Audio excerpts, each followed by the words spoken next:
pour le bien. Malheureusement, c'est-à-dire que les régisseurs de cet encadrement de la liberté, eh bien, ils ne se sont pas arrêtés à cette phase, eh bien, ils ont continué par d'autres moyens de déstabilisation, par la Crimée et maintenant par le Donbass, c'est-à-dire la région de Donetsk et Lugansk, où c'est la guerre, c'est-à-dire chaque jour il y a des gens qui meurent. Ce n'est pas une guerre déclarée, mais c'est une guerre, je ne sais pas quelle expression on pourrait utiliser. Fluide, c'est très fluide, c'est comme le brouillard, tu ne vois pas très bien la réalité. Hybride, bon, une guerre hybride, c'est ça là-bas, parce que je cherche le parole en français.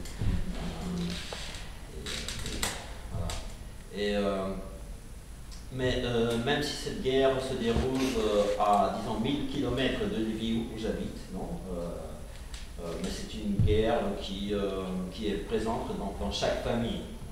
Par exemple, dans ma famille, eh bien, il y a mon fils Artem, 19 ans, qui est volontaire, qui est soldat volontaire. Mais il y a beaucoup de familles où il y a des volontaires d'autres types qui ramassent des médicaments, qui ramassent de l'argent, qui ramassent des vêtements chauds pour l'hiver, de la nourriture, etc. Parce que en Ukraine, eh bien, la politique des gouvernements précédents était une politique, malheureusement, on peut ne pas y croire, mais c'est vrai, c'était une politique anti-ukrainienne. C'est-à-dire c'est une politique qui devait arriver à l'extinction de l'État ukrainien, pour le réintégrer dans une grande réalité autour de la Russie. Le nom de cette future réalité n'importe, non? Mais voilà. Le Maïdan et la guerre entre la guerre non déclarée entre la Russie et l'Ukraine ont formé maintenant un esprit patriotique en Ukraine. Parce qu'en Ukraine, il n'y avait pas d'esprit patriotique. C'est-à-dire que parce que les Ukrainiens, comme État-nation, n'existaient pas. Ils existaient comme nation, mais ça s'exprimait, ce patriotisme s'exprimait en général simplement par le folklore et par la littérature, mais rien d'autre. Il n'y avait pas d'organisation d'État qui portait une couleur ukrainienne. Par exemple, comme il y a une organisation d'État en France, où on ressent que c'est une organisation française. C'est-à-dire, il y a un esprit français dans cette. C'est pas la même organisation qu'en Allemagne ou aux États-Unis ou autre part. Non? Et c'est naturel. Mais en Ukraine, il n'y avait pas cela. Mais maintenant, après cette guerre, eh bien, on ressent que l'État ukrainien prend une coloration ukrainienne. C'est-à-dire, qu'est-ce que ça veut dire, coloration ukrainienne? Ça veut dire ouverture, pas simplement vers Moscou, à laquelle on était habitué, comme colonie ou quasi-colonie, non? Mais une ouverture vers l'Ouest, c'est-à-dire vers la France, vers l'Europe, vers les États-Unis, vers d'autres pays non alignés, dans le temps non alignés, comme on les appelait, alignés, etc. C'est une ouverture de l'esprit.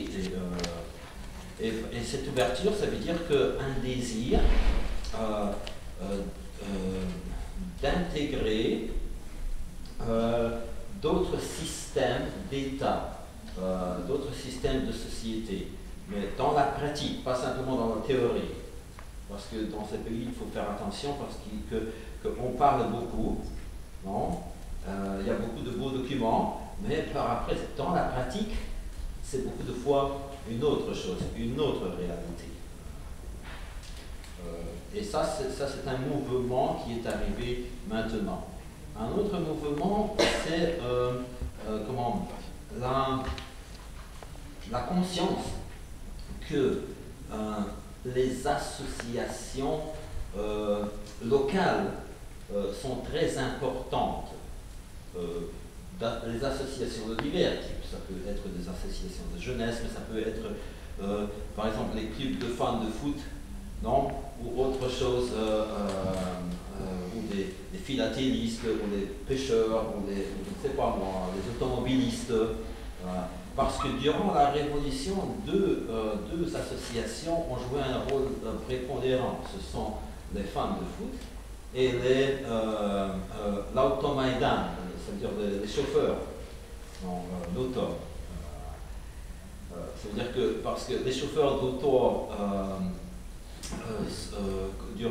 parce qu'on bloquait, durant les derniers jours de Yanukovych, eh bien, on bloquait des routes, là c'était interdit d'aller par là ou quoi. Mais les chauffeurs ont organisé une colonne qui était le 29 décembre pour aller à la résidence de Yanukovych, dans le village où Yanukovych avait sa... Et 3000 voitures sont...